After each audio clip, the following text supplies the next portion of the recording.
మనము శ్రద్ధగా ప్రార్థించినప్పటికీ మనము కోరినది పొందలేని సమయములు కలవు. ఈ విషయములు ఏ పరిస్థితులలో సంభవించునో ముందుగానే తెలుసుకొనుట కూడా చాలా ముఖ్యం. నేను అడిగినదంతా ఆయన నాకు ఇస్తానని సెలవిచ్చారు. నేను అడిగితిని, ఆయనను పొందలేదు. అది ఎందుకని? అటువంటి సందేహములు కలుగుట సులభము. రండి, యాకోబు 4వ అధ్యాయం 2వ వచనమును కలిసి చూద్దాం. మీరాశించుచున్నారు గాని మీకు దొరకుటలేదు. నరహత్య చేయుదురు, మత్సరపడుదురు గాని సంపాదించుకొనలేరు. పోట్లాడుదురు, యుద్ధము చేయుదురు గాని ఎందుకు? దేవుని అడుగునందున మీకేమియూ దొరకదు.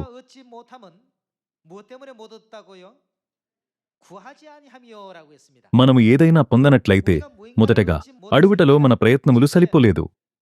మరియు రెండవది ఇలా వ్రాయబడెను, మీరడిగినను మీ భోగముల నిమిత్తము వినియోగించుట కైదురుద్దేశముతో అడుగుదురు గనుక మీకేమియూ దొరకుటలేదు. మనము లౌకిక ఉద్దేశ్యములతో అడిగినట్లయితే మనము అడిగినది పొందలేమని ఇది సెలవిస్తుంది. అంతేగాకుండా ఎందుకనగా మీరు దేవుణ్ణి అడగరు అని మరొక కారణమును తెలియజేయు వాక్యములను మనము పునఃపరిశీలించుకోవలెను. దేవుని చిత్తానుసారముగా మనము హృదయపూర్వకంగా అడిగినట్లయితే ఆయన మన కొరకు సమస్తమును ఎలా నెరవేర్చుదురు? మనము ప్రార్థించిన వాటిని పొందునట్లు, అడుగునట్లు, వెదకునట్లు మరియు గట్టిగా మూసివేయబడిన సమస్తమును తెరచునట్లు దేవుడు చేయుదురు.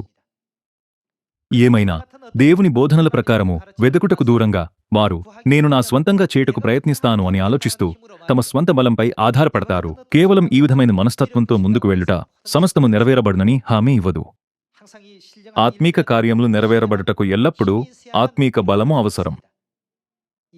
సువార్తకు సంబంధించిన అన్ని విషయాలు ఆత్మీక కార్యము క్రిందకు వస్తాయి. కాబట్టి ఆ బలంతో అదృశ్య లోకపు గట్టిగా మూయబడిన తలుపులను తెరవగలిగేలా ప్రార్థన ద్వారా దేవుని సహాయాన్ని మరియు శక్తిని పొందుకోవలెను. రండి, 1 యోహాను 5వ అధ్యాయం 13వ వచనము చూద్దాం.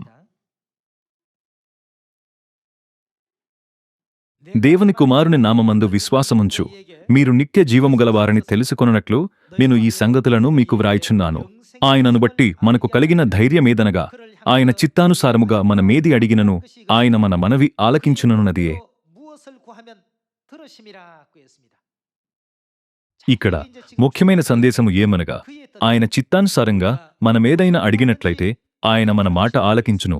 ఏమైనా అది దేవుని చిత్తానికి అనుగుణంగా కాక బదులుగా శరీర కోరికలను లేదా ఈ లోకపు కోరికలను వెంబడించినట్లయితే అలాంటి అభ్యర్థనలు దేవుని చిత్తానికి అనుగుణంగా ఉండవు.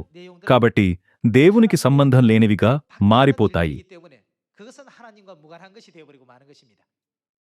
ఏమైనా ఆయన చిత్తానుసారముగా మనమేది అడిగినను ఆయన మన మనవి ఆలకించునన్నదియే.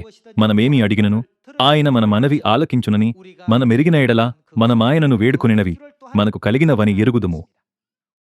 మీరు అడిగినది పొందుతారని నమ్మవలెను. మన ప్రార్థన దేవుని చిత్తం ప్రకారం అర్పించబడిందో లేదో మన మనసాక్షికి తెలిసియుండును. మన ప్రార్థన దేవుని చిత్తం ప్రకారం అర్పించబడినట్లయితే అది అప్పటికే సమాధానమివ్వబడిందని మీరు పరిగణించవలెను. 16వ వచనము, తన సహోదరుడు మరణకరము కాని పాపము చేయగా ఎవడైనను చూచిన ఎడల అతడు వేడుకొనును. అతని బట్టి దేవుడు మరణకరము కాని పాపము చేసిన వారికి జీవము దయచేయును. ఇక్కడ మన సోదర సోదరీల కొరకు కూడా ప్రార్థించండి అని సెలవిస్తుంది. రండి, ప్రార్థిస్తూ నేనెలా అనేక మంచి ఫలాలను ఫలించగలను అని అడుగుదాం. నశించిన మన సహోదర సహోదరీలను దేవుని యొక్క కౌగిలిలోకి తిరిగి నడిపించుటకు మనం ప్రయాసపడవలెను. తద్వారా మనం కూడా మనకు ఉచితంగా ఇవ్వబడిన కృపను ప్రపంచంతో ఉచితంగా పంచుకోగలము.